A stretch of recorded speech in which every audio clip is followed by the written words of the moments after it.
পাচ্ছি আমি এখন। আরে ধরতেই পাচ্ছি না, কি রে বাবা, ধরতে পারছি না। দেখ কি শয়তান কাঁকড়া। এই ধরেছি ধরেছি ধরেছি, এই ধরেছি ধরেছি ধরেছি ধরেছি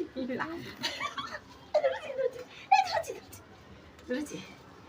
বাপরে বাপ, নে ধরেছি। এবার কোথায় যাবি? এইবার তো জবাই হবে, দাঁড়া। জবাই কী করে করতে হয় আমিও জানি, করবো এখন জবাই। দেখো এইখানটায় ধরতে হয়, ধরে এমনি করে চার দিতে হবে, এমনি করে চার। দেখে তো কেমন খুলে গেল। খুলে এবার এই ময়লাগুলোকে ফেলে দিতে হবে ভালো করে। ফেলে এই নখগুলোকে কাটতে হবে।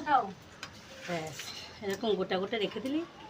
আর এখানে একটা এটা আছে, এটাও ফেলে দিতে হবে, কারণ এখানে ময়লা থাকে। ওই জন্য খেতে এমনি করে কাঁকড়া কাটবো, রান্না করবো, খাবো, ব্যাস। এই দেখো বন্ধুরা, এইভাবে তো কাঁকড়াগুলোকে কাটি।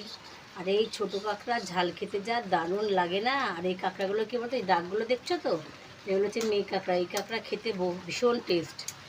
আর তোমরা যখন কাঁকড়া কিনবে এরকম দাগ দাগ দেখে কিনবে, এরকম দাগ থাকলেই বুঝবে এটা মেয়ে কাঁকড়া। এটা খেতে খুব টেস্ট।